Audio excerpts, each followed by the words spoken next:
pagi, Shalom. Perkenalkan, nama saya Ingrid Yolanda Sritonga, NIM 115, mahasiswa dari Universitas Kristen Indonesia, Prodi Ilmu Komunikasi. Di sini saya ingin membagikan sebuah materi yang telah saya ringkas dari buku Pengantar Ilmu Hukum karya Suroso. Bagian pertama itu tentang pengertian pengantar ilmu hukum. Dari segi pengantar, dalam bahasa asing, kata pengantar itu diartikan dengan kata inleiding dalam bahasa Belanda dan introduction dalam bahasa Inggris yang berarti memperkenalkan ilmu hukum. Lalu dari segi ilmu hukum, yang dimaksud dengan ilmu hukum itu kita bisa lihat pengertian dari beberapa pakar, yaitu salah satunya dari Cross mendefinisikan bahwa ilmu hukum adalah segala sesuatu pengetahuan hukum dalam segala bentuk dan manifestasinya. Lalu jika dilihat dari sejarahnya, istilah pengantar ilmu hukum sudah dipergunakan di Jerman pada akhir abad ke-19 dan juga permulaan pada abad ke-20. Sedangkan di Indonesia, istilah pengantar ilmu hukum ini pertama kalinya dipergunakan di tahun 1942 dan sampai sekarang masih dijadikan mata kuliah dasar dari setiap perguruan tinggi yang ada di Indonesia. Peran dan fungsi pengantar ilmu hukum ini juga menjelaskan tentang keadaan, inti, maksud, dan tujuan dari bagian hukum, serta bagian dengan ilmu pengantar hukum. Memperkenalkan ilmu hukum, yaitu pengetahuan yang mempelajari seluk-beluk daripada hukum dasar dalam rangka studi hukum dan mengkualifikasikan mata pelajaran, pendahuluan, pembukaan ke arah ilmu pengetahuan hukum.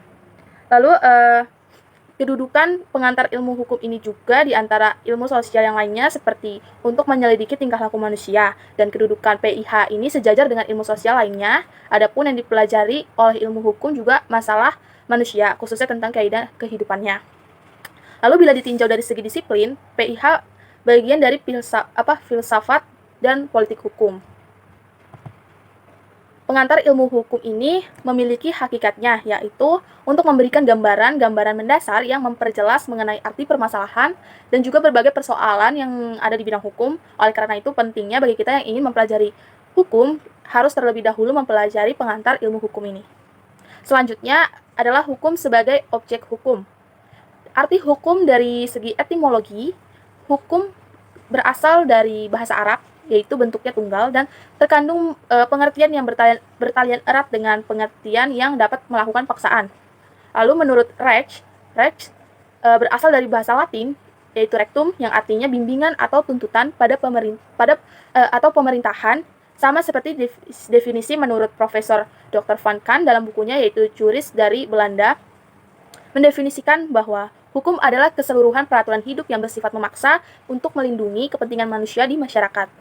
Jadi, dapat disimpulkan untuk hukum berkaitan erat dengan keadilan, kewibawaan, ketaatan, yang kelanjutannya menimbulkan kedamaian dan dengan peraturan yang berisi norma. Lalu ada peran dan fungsi hukum. Peran dan fungsi hukum itu tidak bisa lepas dari kehidupan kita sehari-hari sebagai makhluk sosial, yang diantaranya ada peran dan fungsi hukum di dalam keluarga. Contohnya itu calon suami atau suami istri yang ingin mengikat diri dalam perkawinan itu telah diatur ke dalam Undang-Undang Perkawinan Nomor 1 Tahun 1974.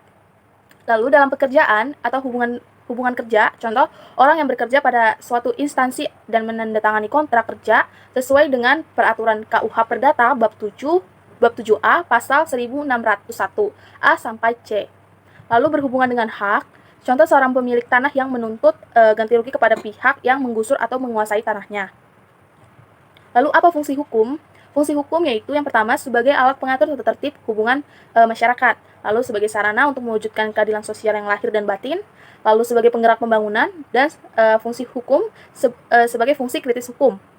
Selain fungsi dan peran, adapun tujuan hukum.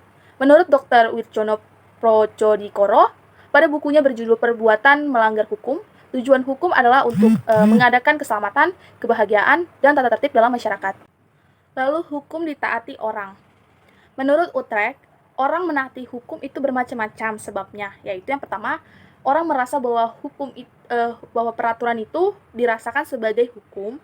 Lalu yang kedua, menganggap peraturan hukum bersifat rasional dan supaya menerima ketentraman. Lalu yang ketiga, karena masyarakat menghendakinya. Dan yang keempat, karena adanya paksaan atau sanksi sebagai akibat dari pelanggaran hukum tersebut.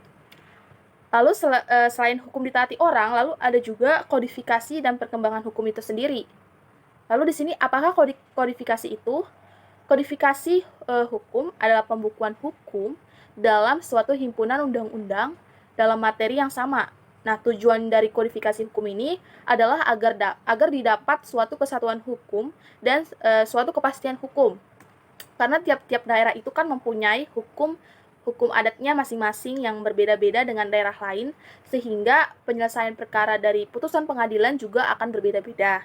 Contohnya seperti adat Sumatera Barat yang memegang garis keturunan adalah ibu, jadi ibulah yang memegang peranannya. Lalu ada selain kodifikasi, ada juga aliran-aliran atau praktik dalam hukum. Di sini ada terbagi 3 aliran, yaitu yang pertama aliran legisme, mengatakan bahwa suatu sumber hukum ialah undang-undang dan di luar undang-undang itu tidak ada hukum. Lalu aliran bebas, yaitu hukum yang bebas menentukan atau menciptakan hukum. Jadi dia bebas melaksanakan undang-undang atau tidak. Lalu yang ketiga, yaitu yang terakhir, aliran Rechtsfinding atau penemuan hukum, yaitu aliran ini berpegang pada undang-undang, namun dia tidak seketat atau tidak sepenuh seperti legisme, sebab hakim punya kebebasan yang terikat dan terkait. Lalu, apakah aliran hukum yang ada di Indonesia? Aliran hukum di Indonesia itu menggunakan aliran Rechtsfinding, yang berarti Rechtsfinding yaitu penemuan hukum, yang berarti hakim yang memutuskan perkara yang berpegang pada undang-undang dan hukum lainnya. Lalu bagaimana sih terbentuknya hukum itu?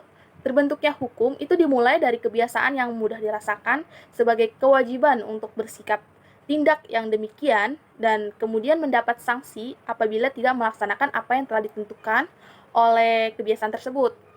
Lalu dalam kaidah hukum ini dinamakan hukum kebiasaan yang akhirnya merupakan hukum bagi masyarakat, dan bila tradisi tersebut menjadi tradisi yang turun-temurun dan akhirnya menjadi adat. Lalu bila dalam adat ini dijatuhkan sanksi apabila dilanggar, maka lahirlah hukum adat. Jadi hukum adat itu lahir karena adanya tradisi-tradisi temurun yang diberikan oleh masyarakat, dan bila adat itu dilanggar maka akan diberikan sanksi. Lalu selain ada terbentuknya hukum, lalu ada juga penafsiran hukum. Hukum mempunyai atau memiliki cara penafsirannya, yaitu yang pertama dalam pengertian subjektif dan objektif, lalu yang kedua dalam pengertian sempit dan luas. Lalu dalam pengertian subjektif dan objektif ini, dalam subjektif penafsiran dikehendaki oleh pembuat undang-undang, sedangkan dalam objektif penafsiran itu lepas daripada pembuat undang-undang dan sesuai dengan adat bahasa sehari-hari. Lalu dalam pengertian sempit dan luasnya, dalam pengertian sempit yaitu apabila dalil yang ditafsirkan diberi pengertian yang sangat dibatasi. Misalnya mata uang pada pasal 1756 KUH Perdata, pengertiannya hanya uang logam saja dan barang yang diartikan benda yang dapat dilihat dan diraba saja. Sedangkan dalam pengertian luas, ialah apabila dalil itu ditafsirkan dan diberi pengertian. Lalu jika dilihat dari sumbernya, penafsiran itu bisa bersifat otentik, doktriner, dan juga hakim. Selanjutnya ke sumber-sumber hukum. Apa sih pengertian atau definisi dari sumber hukum? Jadi definisi sumber hukum adalah segala sesuatu yang menimbulkan aturan-aturan yang mengikat dan juga memaksa, sehingga apabila aturan-aturan itu dilanggar akan menimbulkan sebuah sanksi yang tegas dan nyata bagi pelanggarnya. Di sini ada menurut beberapa pakar tentang sumber-sumber hukum itu terdiri dari apa saja ya. Lalu di sini salah satunya itu ada menurut Algra, sumber hukum itu terdiri dari sumber hukum material dan juga sumber hukum formil. Sumber hukum material itu sumber hukum yang faktor yang membantu pembentukan hukum. Misalnya hubungan sosial, hubungan kekuatan politik, situasi ekonomi, tradisi, lalu keadaan geografis. Lalu sumber hukum formil merupakan tempat atau sumber dari mana suatu peraturan memperoleh kekuatan hukum. Lalu di sini juga ada menurut pakar Ahmad Sanusi, dia membagi sumber hukum menjadi dua kelompok, yaitu sumber hukum normal dan sumber hukum abnormal. Lalu di sini sumber hukum normal dibagi lagi menjadi dua, yaitu sumber hukum normal yang langsung atas pengakuan undang-undang, lalu ada sumber hukum normal yang tidak langsung atas pengakuan undang-undang. Lalu yang atas pengakuan undang-undang yaitu meliputi undang-undang, perjanjian antar negara, dan kebiasaan. Lalu yang tidak atas pengakuan undang-undang itu ada perjanjian, ada doktrin, dan ada jurisprudensi. Lalu kelompok sumber yang kedua yaitu sumber hukum abnormal, itu meliputi seperti proklamasi dan revolusi Kopdiekat. Lalu selanjutnya yaitu tentang undang-undang. Undang-undang itu adalah suatu peraturan negara yang mempunyai kekuatan hukum yang mengikat, diadakan dan dipelihara oleh penguasa negara. Terbentuknya undang-undang itu pelaksanaannya itu diberikan kepada badan yang diberi wewenang terhadap negara, dan terdapat dua sistem dalam pembuatan undang-undang tersebut, yaitu sistemnya adalah sistem umum dan sistem undang-undang lengkap. Sistem umum ini yaitu sistem penyusunan isi daripada undang-undang itu dengan hanya mengisi isi pokok-pokoknya aja. Lalu kalau sistem undang-undang lengkap itu pembuatnya diisi dengan pasal-pasal yang lengkap sekali, terperinci, jelas, dan juga detail. Lalu di sini selain ada undang-undang, ada juga hak menguji. Hak menguji itu suatu hak untuk menguji apakah suatu hak perundang-undangan bertentangan dengan perundang-undangan lainnya atau tidak, terutama pada perundang-undangan 1945. Lalu hak menguji ini dibagi menjadi dua, yaitu hak menguji formil dan juga hak menguji material. Hak menguji formil ini wewenangnya menilai badan yang sesuai dengan tata cara Undang-Undang 1945. Lalu hak menguji material itu wewenangnya menyelidiki atau menilai kesesuaian isi dari Undang-Undang 1945. Lalu selain itu ada juga kebiasaan.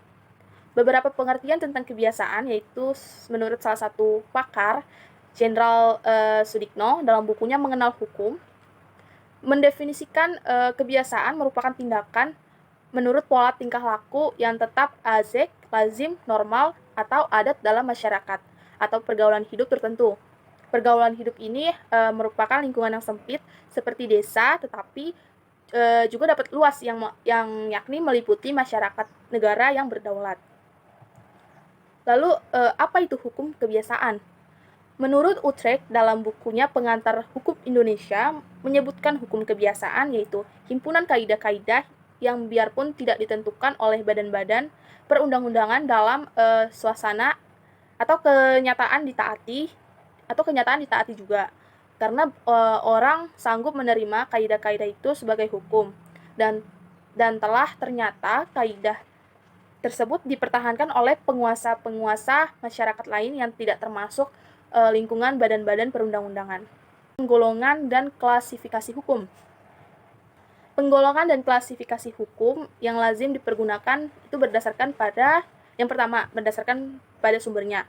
Sumber hukum dapat dibagi menjadi, yaitu diantaranya ada hukum undang-undang, hukum traktat, hukum kebiasaan, hukum jurisprudensi, dan hukum ilmu.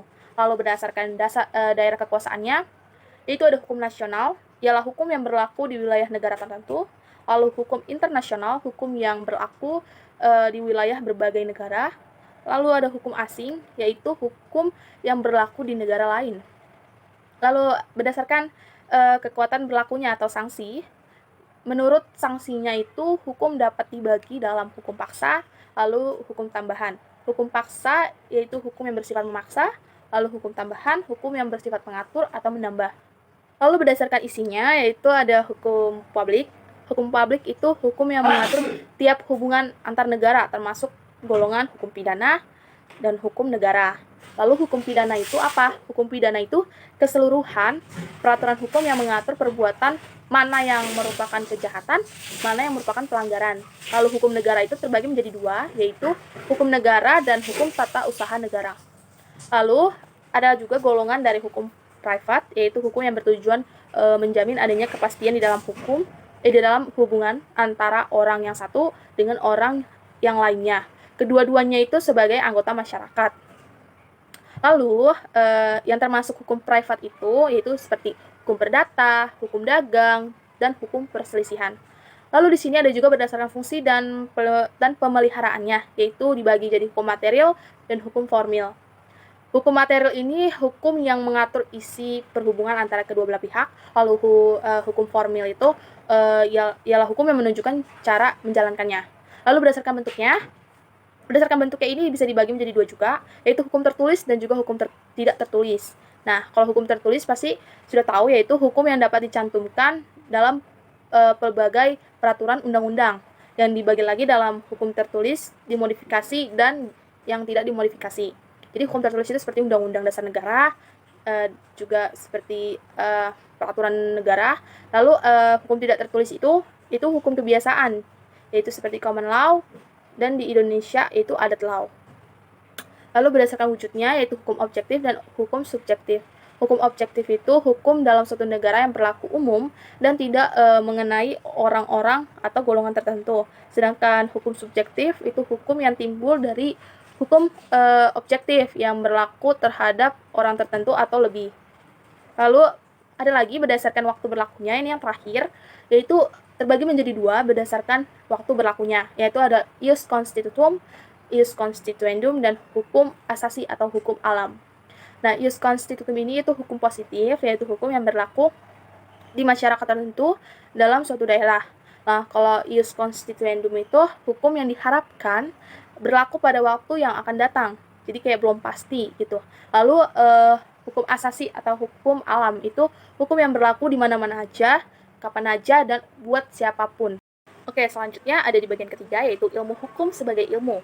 Nah, di dalam bagian ini terdapat bab itu yang membahas tentang kaidah hukum dan juga kaidah sosial. Nah, apa itu kaidah sosial? Kaidah sosial itu kaidah yang mengatur tingkah laku manusia di dalam masyarakat, dan di dalam kaidah sosial ini tuh ada berbagai macam-macam kaidahnya, yaitu contohnya kaidah susila, kaidah agama, kaidah kesopanan, dan kaidah hukum. Nah, lalu di sini saya akan menjelaskan yang pertama itu kaidah susila. Kaidah susila itu kaidah yang paling tua dan terdapat di dalam diri manusia itu sendiri. Jadi kaidah susila ini tuh berasal dari hati nurani manusia itu sendiri. Kaidah ini tuh menentukan mana yang baik, mana yang buruk. Contoh, jangan mencuri milik orang lain, berbuatlah jujur, hormatilah sesamamu. Lalu yang kedua itu ada kaidah kesopanan. Kaidah kesopanan itu ketentuan hidup yang timbul dari pergaulan dalam masyarakat. Kaidah atau norma kesopanan ini tuh pada dasarnya sebuah kepantasan, kebiasaan, kepatutan di dalam masyarakat. Lalu pelanggarannya yaitu atas kaidah ini menimbulkan celaan dari sesamanya dan menimbulkan rasa malu, rasa hina, rasa kehilangan sesuatu, dikucilkan sehingga merasakan tekanan penderitaan batin. Oh ya, pelanggaran dari kaidah susila tadi lupa disebutkan, yaitu pelanggarannya itu pada perasaan diri manusia itu sendiri. Lalu sanksi hukumnya itu ya penyesalan. Nah, contoh dari kaidah kesopanan, kita beralih ke kaidah kesopanan tadi. Contohnya itu yaitu orang muda wajib menghormati orang yang lebih tua, meminta izin terlebih dahulu sebelum memasuki rumah orang lain, dan jangan meludah di hadapan orang lain. Lalu kita yang ketiga itu kaidah agama atau kepercayaan. Jadi kaidah atau norma agama atau kepercayaan yaitu norma sosial yang aslinya berasal dari Tuhan. Jadi isinya itu berupa larangan, perintah-perintah, dan ajaran. Kaidah agama itu merupakan ketentuan hidup manusia ke arah yang baik dan juga yang benar. Nah, pelanggarannya ini berarti menentang perintah Tuhan. Lalu akibat atau sanksinya itu ya datang langsung dari Tuhan di akhirat nanti. Nah, lalu contohnya dari kaidah norma agama, kaidah atau norma agama itu jangan membunuh sesama manusia, hormatilah ibu bapamu, jangan berbuat cabul, dan jangan mencuri. Lalu yang terakhir yaitu kaidah hukum. Kaidah hukum itu ditunjukkan dari sikap lahir manusia, dan kaidah ini tuh mempunyai sifat yang memaksa untuk melindungi kepentingan manusia dalam pergaulan hidupnya di dalam masyarakat. Nah, sifat yang tampak dari norma hukum ini adanya paksaan dari luar. Lalu sifatnya itu undang-undang yang berlaku bagi siapa saja. Kaidah hukum ini tuh tidak memberi sanksi kepada seseorang yang buruk, tetapi yang diberi sanksi adalah perwujudan sikap batin yang buruk atau menjadikan perbuatan nyata atau perbuatan konkretnya. Contoh dari kaidah hukum ini, perkawinan adalah sah yang dilakukan secara hukum masing-masing, agamanya dan kepercayaannya itu tercantum pada pasal 2 ayat 1 Undang-Undang Nomor 1 Tahun 1974. Lalu yang kedua, barang siapa yang barang siapa yang sengaja merampas nyawa orang lain tanpa hak diancam pembunuhan dan mendapat pidana penjara paling lama itu 15 tahun. Nah, itu tuh terdapat pada pasal 338 KUHP. Lalu selain tadi ada kaidah-kaidah hukum dan kaidah sosial, lalu di sini ada penggolongan kaidah. Menurut Profesor Sudikno Ambartokusumo itu menggolongkan keempat kaidah tadi itu menjadi dua golongan, yaitu tata kaidah dengan aspek pribadi. Nah, yang termasuk pada golongan ini tuh yaitu kaidah agama dan juga kaidah kesusilaan. Nah, lalu yang kedua tata kaidah dengan aspek kehidupan antar pribadi. Nah, yang termasuk itu ya kaidah kesopanan dan juga kaidah hukum.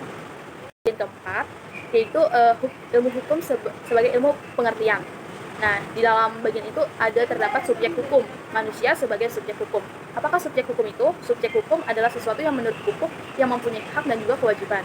Nah, di sini ada definisinya menurut para pakar, yaitu menurut Profesor Hadza Wijajah, orang adalah merupakan pengertian terhadap manusia. Nah, lalu menurut pandangan hukum modern, setiap orang atau pribadi itu secara asasi merupakan pendukung hak yang berlaku bagi seluruh umat manusia karena merupakan makhluk Tuhan yang Maha Esa. Lalu menurut pandangan dunia, setiap manusia atau pribadi itu menjadi subjek hukum sejak saat ia lahir yang berakhir dengan kematiannya. Lalu menurut pandangan agama, seorang manusia atau pribadi menjadi subjek hukum sejak benih atau pembibitan ada pada kandungan ibunya. Jadi selama ia hidup dan setelah ia meninggal dunia sampai ke akhirat. Lalu menurut pandangan hukum di Indonesia, itu bahwa setiap manusia atau pribadi adalah pendukung hak.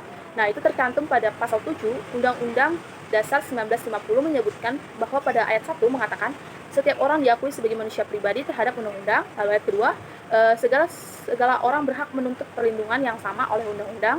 Lalu ayat ketiga mengatakan segala orang berhak menuntut perlindungan yang sama terhadap tiap-tiap pembelakangan dan terhadap tiap penghasutan untuk melakukan pembelakangan demikian. Lalu ayat keempat itu setiap orang berhak mendapatkan bantuan hukum yang sungguh-sungguh dari hakim-hakim yang sudah ditentukan untuk itu, lalu melawan perbuatan-perbuatan yang berlawanan dengan hak dasar yang diperkenankan kepadanya menurut hukum. Nah, lalu tadi kan ada subjek, nah sekarang ada objek hukum. Objek hukum itu dikaitkan dengan benda atau kata zat sebagai objek hukum.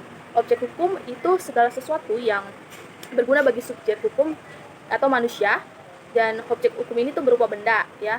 Jadi dasar hukum dari dasar hukumnya itu ya berdasarkan undang-undang yang mengatur tentang benda itu ada di buku kedua KUH Perdata, lalu Undang-Undang Pokok Agrarian yaitu Undang-Undang Nomor 5 Tahun 1960 dan Undang-Undang Nomor 21 Tahun 1961.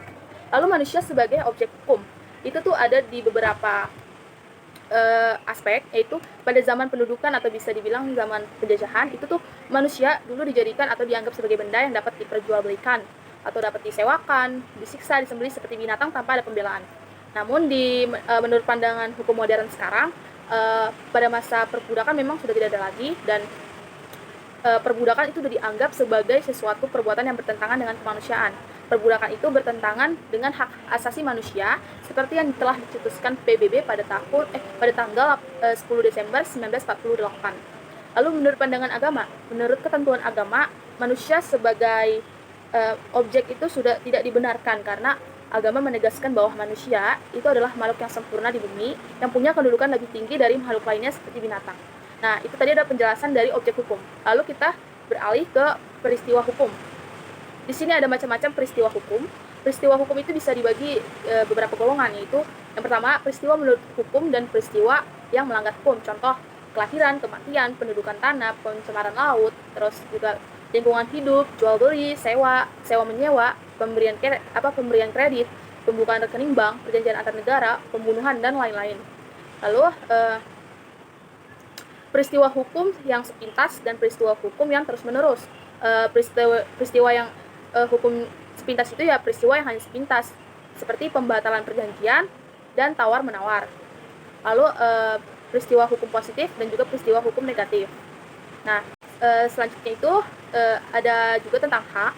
Nah, teori-teori hak itu sudah ada pada abad ke-19 di Jerman, dan mereka mengungkapkan dua teori tentang hak, yaitu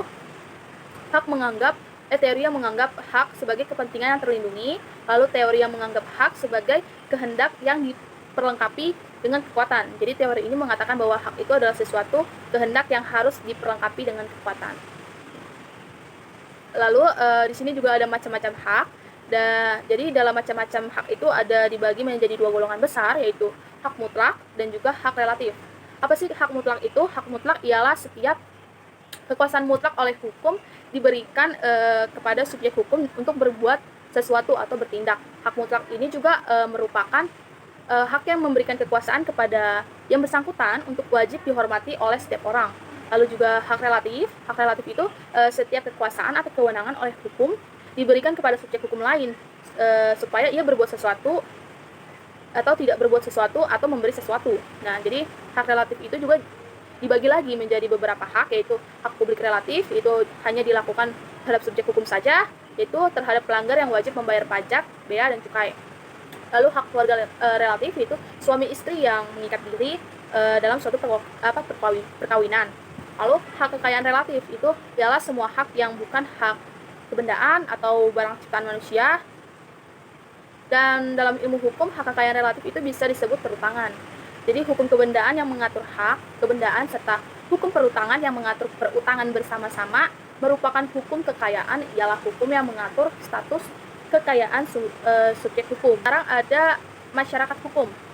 Nah, Aristoteles mengatakan bahwa manusia itu adalah zoon politikon, yaitu manusia sebagai makhluk sosial selalu berusaha untuk hidup berkelompok dan bermasyarakat ya.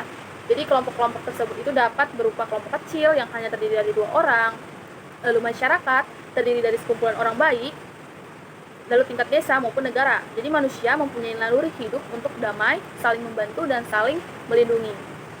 Nah, lalu di sini juga ada batasan masyarakat hukum. Nah, batasan masyarakat hukum itu sekelompok orang yang hidup di dalam suatu wilayah tertentu, di mana di dalam kelompok tersebut berlaku suatu rangkaian peraturan yang menjadi tingkah laku bagi setiap kelompok dalam pergaulan hidup mereka. Jadi peraturan itu tuh dibuat kelompok untuk atau berlaku bagi kelompoknya sendiri saja gitu. Jadi kelompok lain belum tentu mempunyai perilaku atau pedoman tingkah laku yang sama dengan mereka, sehingga menimbulkan perbedaan aturan di sesama kelompok. Lalu ada pembentukan kelompok. Nah, pembentukan kelompok itu tuh terjadi karena kodrat manusia yang sebagai makhluk sosial seperti yang disebutkan oleh Aristoteles yang ingin hidup berkelompok. Sekarang makhluk pribadi manusia memang mempunyai kehidupan jiwa sendiri, tetapi sebagai sosial atau social being atau makhluk sosial, manusia itu tidak mungkin memisahkan diri dari secara keseluruhan dari masyarakat, karena sejak lahir tuh kita sudah hidup di antara masyarakat. Nah, lalu ada faktor pendorong untuk bermasyarakat. Nah, di sini ada faktor-faktornya, yaitu dimulai dari faktor kebutuhan biologis seperti masyarakat, keluarga, dan perkumpulan koperasi. Lalu persamaan senasib itu seperti organisasi pengusaha kecil, koperasi produksi, serikat buruh, dan lain-lain. Lalu persamaan kepentingan seperti organisasi negara, organisasi pengusaha dalam memasarkan barang produksinya. Lalu persamaan tujuan itu yaitu sama-sama mengkehendaki perdamaian dunia dan anti kekerasan. Lalu ada macam-macam bentuk masyarakat hukum, yaitu menurut dasar pembentukannya, bentuk masyarakat hukum itu dibagi menjadi 3, yaitu masyarakat teratur yang diatur dengan tujuan tertentu, lalu masyarakat yang teratur dengan sendirinya, dan masyarakat yang tidak teratur, jadi masyarakat yang terjadi dan terbentuk sendiri. Lalu menurut dasar hubungannya ada masyarakat paguyuban dan masyarakat patembayan. Nah, menurut dasar kehidupan dan kebudayaannya itu ada masyarakat primitif, masyarakat desa dan kota, masyarakat teritorial, masyarakat genealogis, terus masyarakat teritorial genealogis, dan selanjutnya itu menurut hubungan keluarga. Ya, itu ada keluarga inti, keluarga luas, bangsa, suku bangsa, dan lain-lain. Lalu kita ke bagian kelima, itu yang terakhir, yaitu ilmu hukum sebagai ilmu kenyataan. Nah, di dalam bagian ini tuh terdapat antropologi hukum, sejarah hukum, fisiologis hukum, dan masih banyak lagi. Di sini tuh ada antropologi hukum. Nah, pengertian antropologi hukum itu sendiri yaitu suatu cabang ilmu pengetahuan yang mempelajari pola-pola sengketa dan penyelesaiannya itu pada masyarakat. Jadi antropologi hukum ini tuh mempunyai persamaan dengan sosiologi hukum. Jadi keduanya itu tuh ingin mengerti dan kemudian bisa menjelaskan fenomena hukum itu dan bukannya memakai peraturan-peraturan hukum yang konkret untuk mengarah tingkah laku manusia. Lalu ada sosiologi hukum. Sosiologi hukum itu suatu cabang ilmu pengetahuan yang secara empiris dan analitis mempelajari hubungan timbal balik antara hukum sebagai gejala sosial dengan gejala sosial lainnya. Jadi studi hukum secara sosiologis itu mempunyai beberapa karakteristik atau karakter, yaitu sosiologi hukum mempunyai tujuan untuk menjelaskan praktik-praktik hukum. Lalu sosiologi hukum senantiasa menguji kesalahan empiris dari suatu peraturan atau pernyataan hukum. Lalu sosiologi hukum tidak memberikan penilaian terhadap hukum. Nah, objek atau sasaran dari sosiologi hukum ini itu ya badan-badan yang terlibat dalam kegiatan penyelenggaraan hukum seperti pembuat undang-undang, pengadilan polisi, advokat, dan sebagainya. Lalu ada psikologi hukum. Nah, psikologi hukum itu juga suatu cabang pengetahuan yang mempelajari hukum sebagai suatu perwujudan dari perkembangan jiwa manusia. Psikologi itu ilmu pengetahuan tentang perilaku manusia atau human behavior. Maka dalam kaitannya itu dengan studi hukum ya ia akan melihat hukum itu sebagai salah satu dari pencerminan perilaku manusia. Lalu yang terakhir itu ada sejarah hukum. Sejarah hukum itu suatu bidang studi hukum yang mempelajari perkembangan dan asal-usul sistem hukum dalam masyarakat tertentu dan membandingkan antara hukum yang berbeda karena dibatasi oleh perbedaan waktu.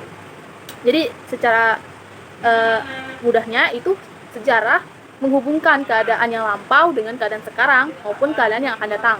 Jadi apabila dihubungkan dengan hukum maka dapat diterima bahwa hukum merupakan lanjutan pertumbuhan dari hukum yang lampau. Sedangkan hukum yang akan datang terbentuk dari hukum yang sekarang. Lalu peranan dan fungsi sejarah hukum itu yaitu sejarah hukum itu dapat memberikan pandangan yang luas bagi kalangan hukum. Lalu hukum sebagai kaidah merupakan patokan perilakuan atau sikap tindak yang sepantasnya.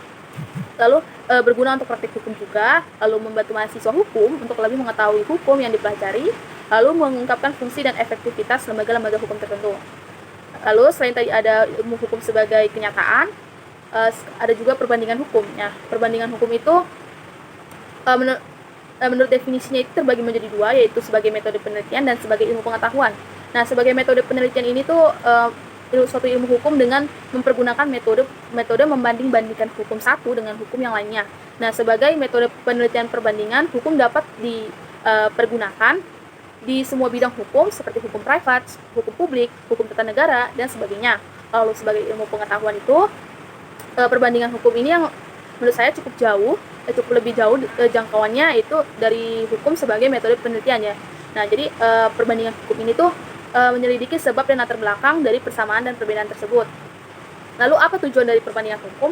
Nah, tujuan dari perbandingan hukum ini menurut Main dan Pollack itu adalah membantu menelusuri asal-usul perkembangan daripada konsepsi hukum yang sama di seluruh dunia.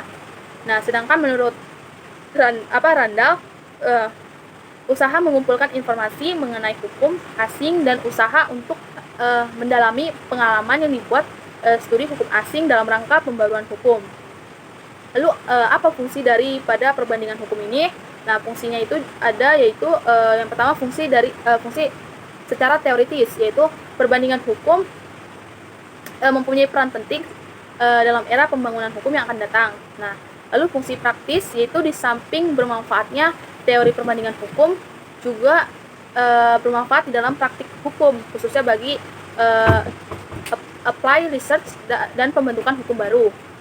Nah, lalu fungsi dalam pembinaan hukum yaitu dapat mendalami macam-macam sistem hukum nasional dan internasional, lalu bisa membuka mata kita untuk menunjukkan adanya berbagai macam cara untuk menyelesaikan masalah-masalah hukum, mendalami dan memperluas ilmu pengetahuan dan masih banyak lagi.